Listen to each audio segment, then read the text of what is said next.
साहित्य शिक्षा। I hope कि आप सभी बढ़िया होंगे, मस्ती में होंगे और अच्छे से अपनी पढ़ाई को कर रहे होंगे। अभी आपको पता है जैसे कि हमारी थ्योरीज वाली सीरीज है वो चली हुई है। थ्योरीज वाली सीरीज में ये जो हमारी वीडियोस आ रही हैं ये फॉर्मलिज्म के ऊपर है। फॉर्मलिज्म का इंट्रोडक्शन ऑलरेडी हम करवा चुके हैं। ओके, अभी जो हमारी जो ये आज की वीडियो है ये फॉर्मलिज्म का फर्स्ट राइटर है रोमन जैकोब्सन, जिसको बहुत ही अच्छे से समझेंगे। इसके कंसेप्ट समझने में स्टूडेंट को बहुत दिक्कत होती है। ये स्पेशली लिंग्विस्टिक थे। और लिंग्विस्टिक क्या होता है? जो लैंग्वेज के ऊपर काम करता है, लैंग्वेज के साइन के ऊपर या लैंग्वेज के स्ट्रक्चर को समझने के ऊपर। तो इन्होंने भी अपनी जो थ्योरीज है, जो टर्म्स दी हैं, वो लैंग्वेज के ऊपर ही दी है, क्योंकि ये एक लिंग्विस्टिक थे। ठीक है, तो अगर फॉर्मलिज्म वाली वीडियो नहीं देखी है तो एक बार उसको देख लो। मैंने उसमें बताया कि किसी भी राइटर को करने से पहले आप जो राइटर जिस थ्योरी से बिलोंग करता है उस थ्योरी को करना बहुत इंपॉर्टेंट होता है हमारे लिए, नहीं तो हमें थोड़ी सी परेशानी आती है राइटर समझने में।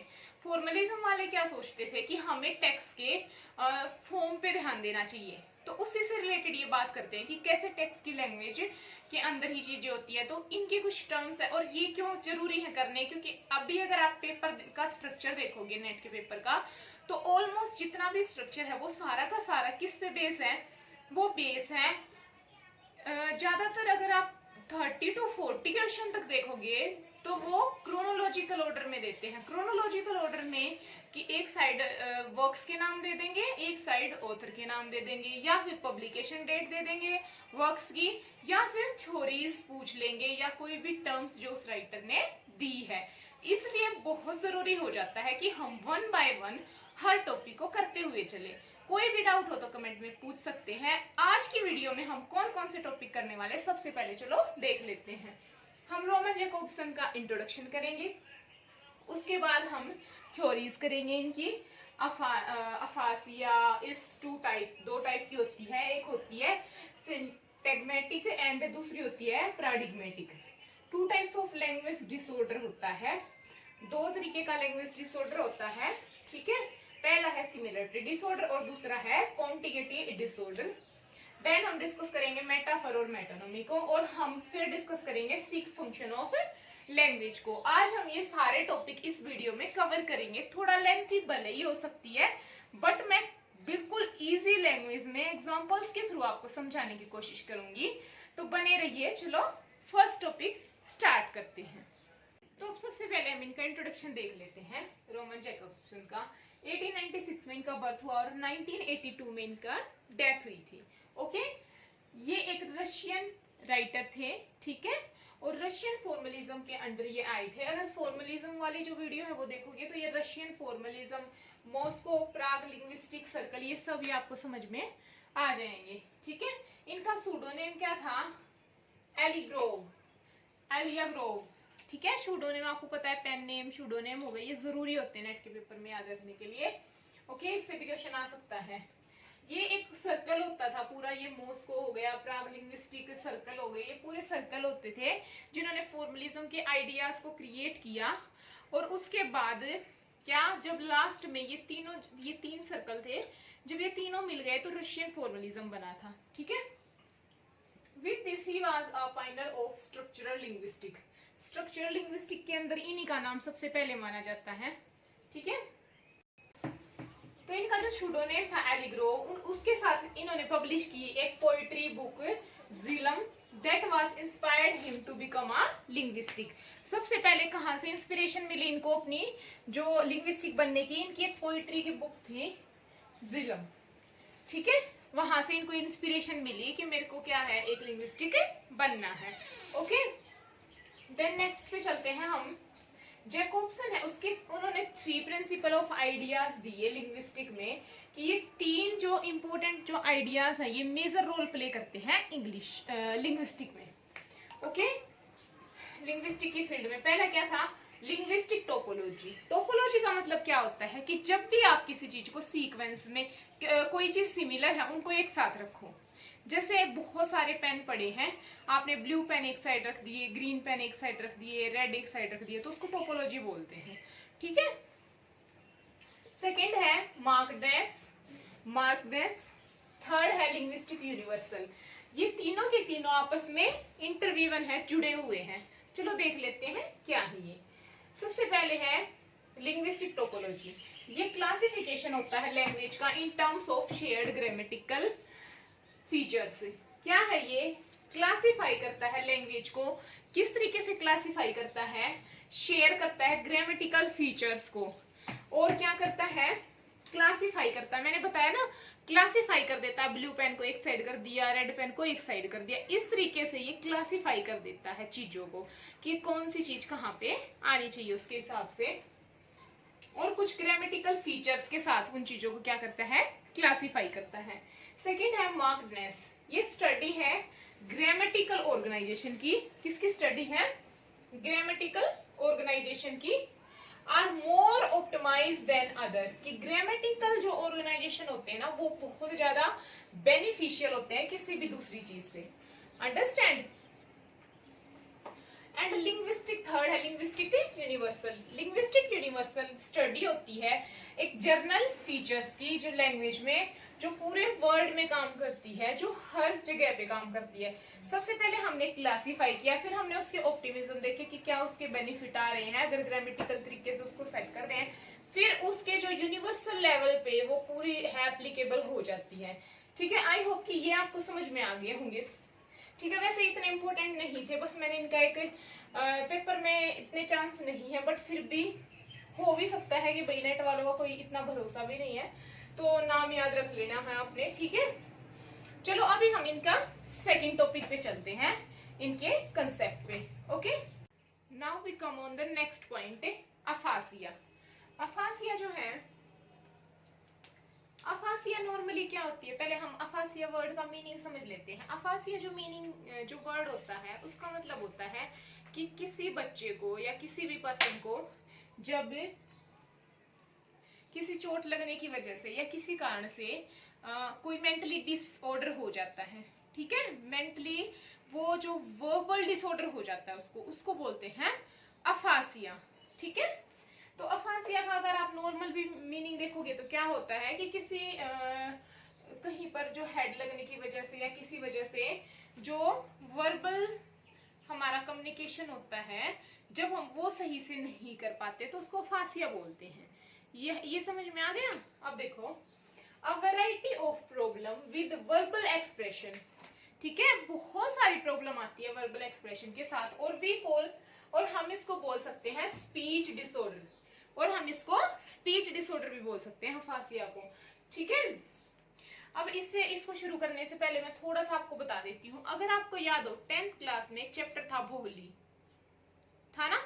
उसमें वो जो भोली थी वो चारपाई से गिर गई थी बचपन में, जिसकी वजह से वो हकला के बोलती थी। बहुत सारे स्टूडेंट को तो याद होगा। ठीक है, तो ये एग्जाम्पल यहाँ पे आप बिल्कुल एग्जैक्टली फिट बैठता है, और आप सबने पढ़ा और सुना भी होगा।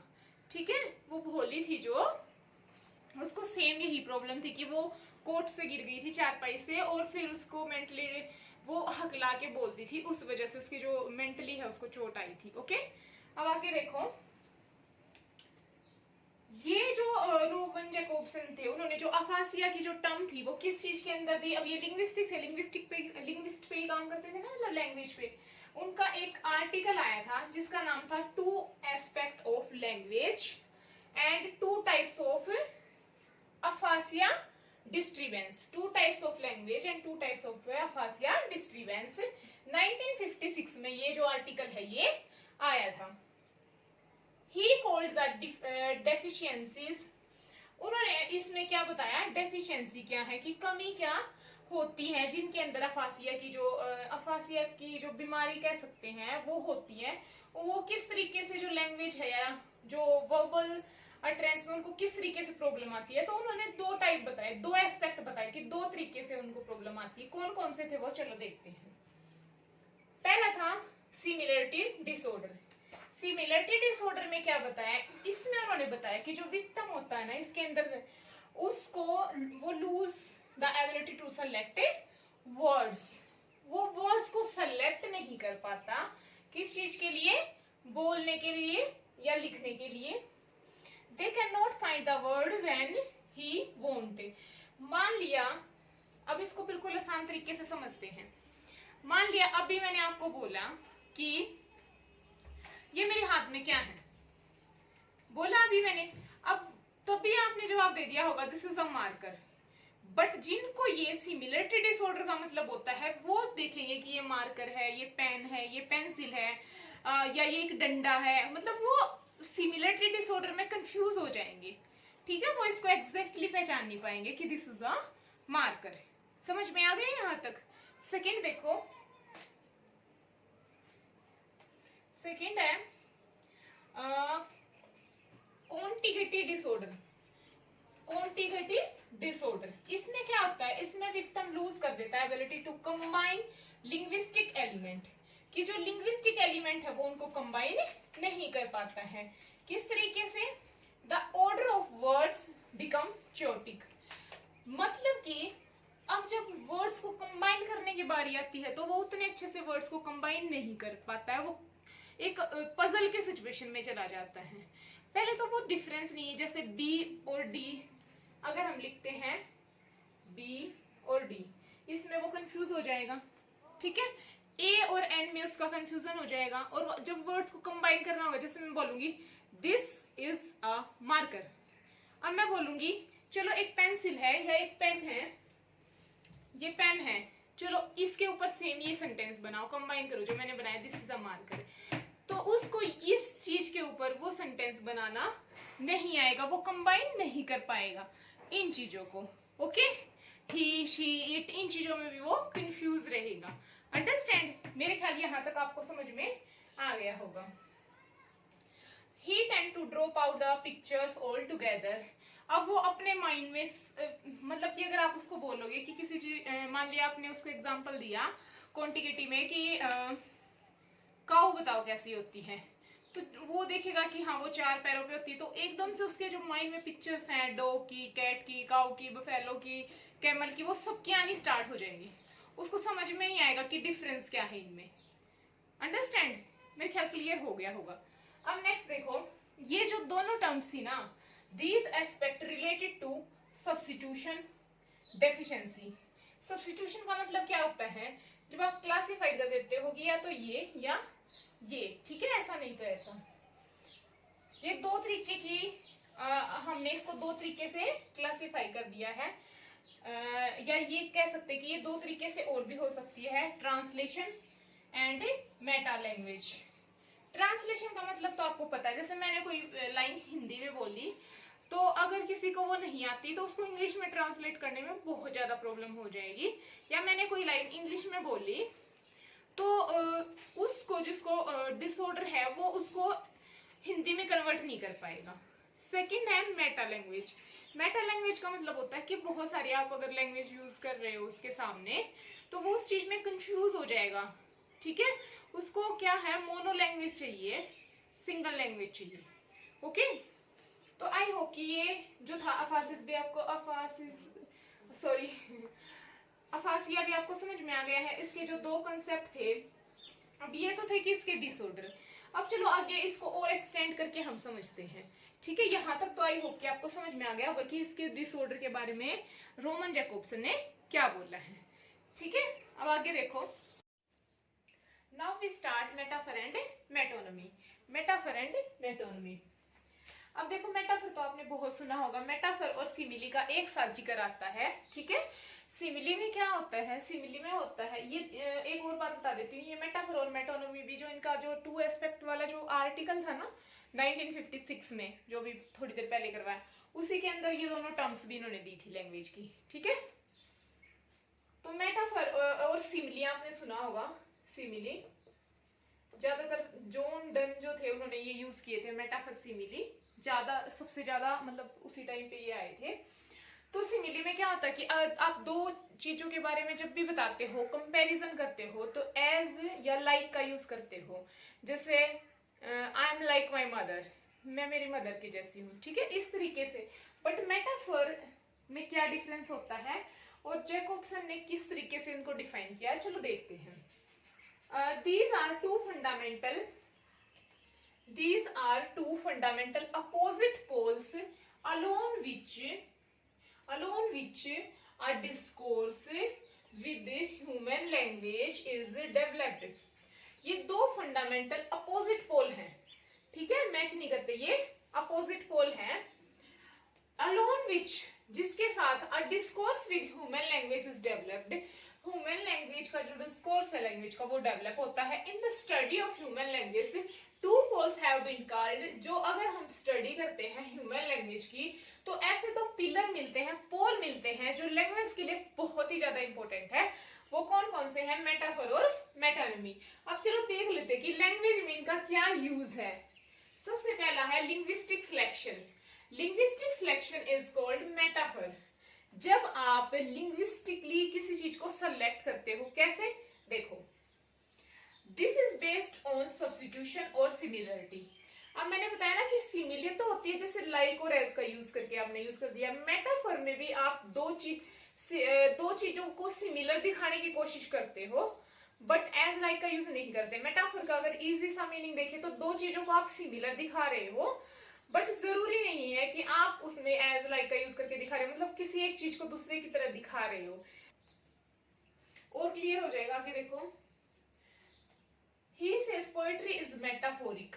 अब उन्होंने क्या बोला है कि मतलब जो पोएट्री होती है ना वो क्या होती है? मेटाफोरिक होती है, और ये फोकस करती है साइन पे एंड प्रिंसिपल ऑफ सिमिलरिटी पे।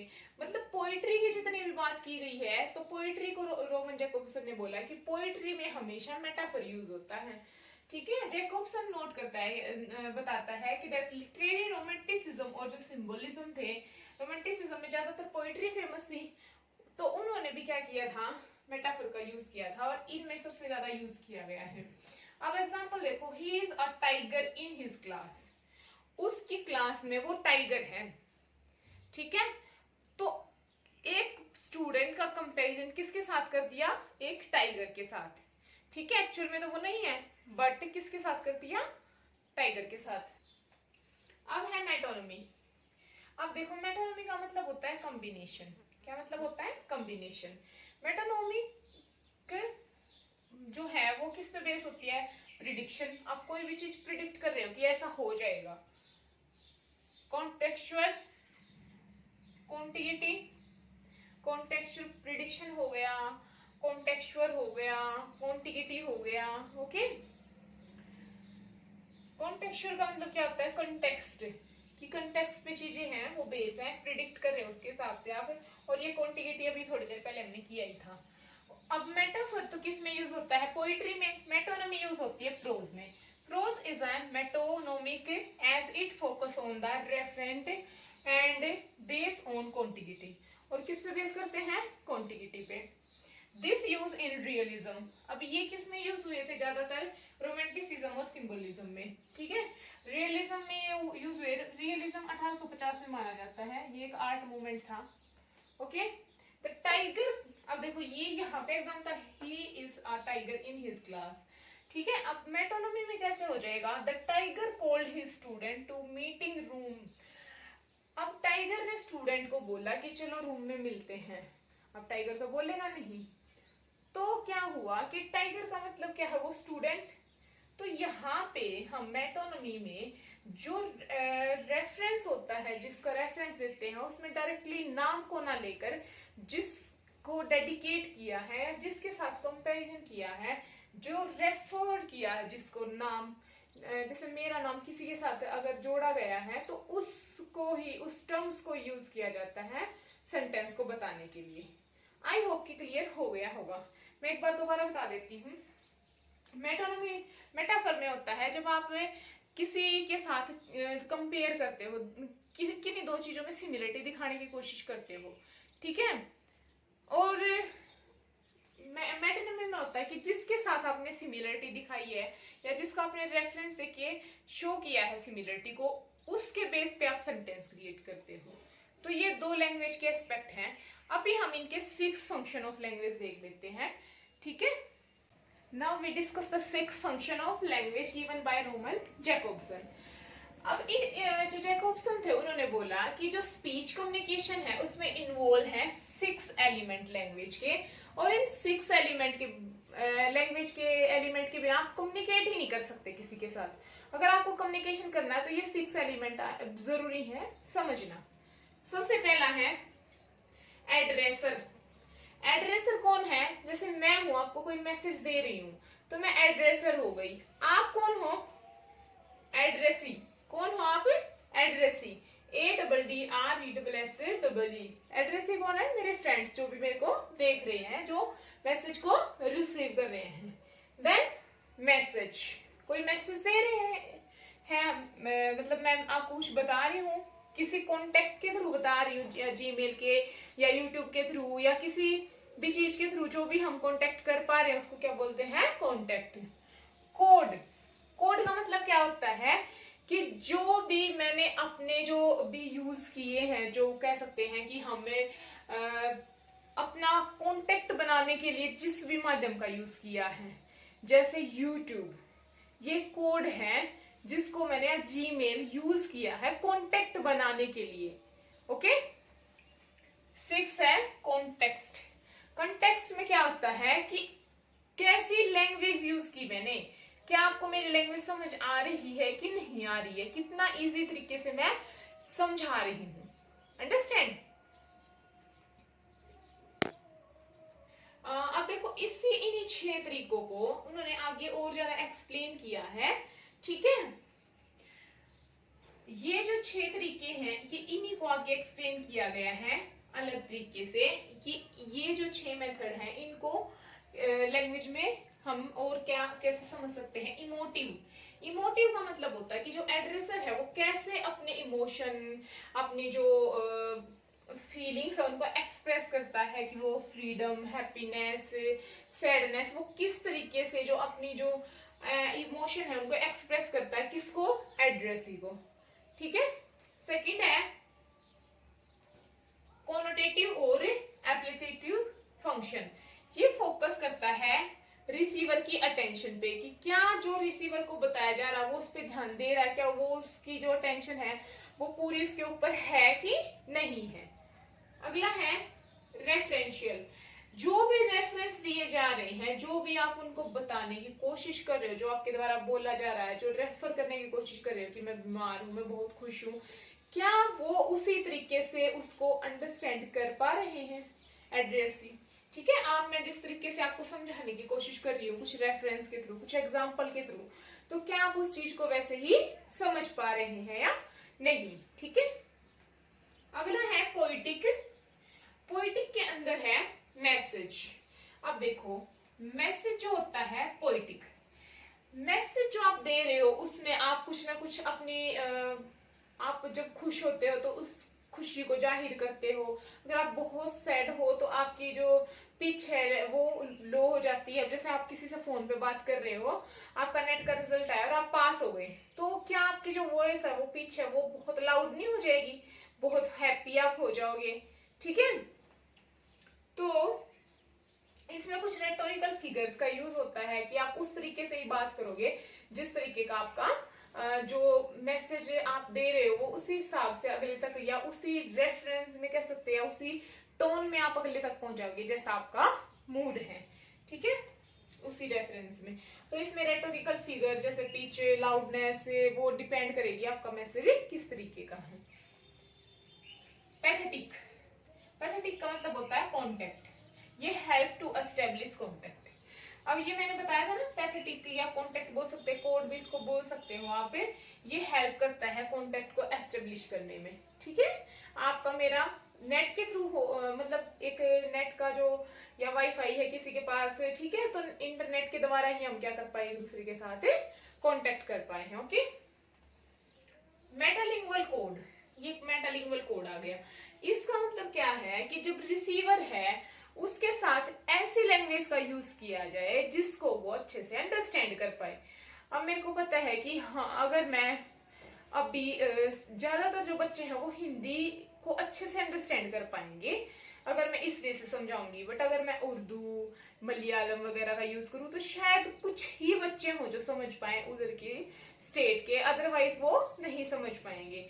तो कोई भी जो रिसीवर, आप किसी से भी बात कर रहे हो, आपके रिलेटिव में फोन आया, तो आप उसी लैंग्वेज में करोगे ना कि आपका जो रिलेटिव है वो समझ पाए। ठीक है। तो ये जो है 6 फंक्शन है लैंग्वेज के, मैंने दोनों तरीके से आपको क्लियर कर दिया है।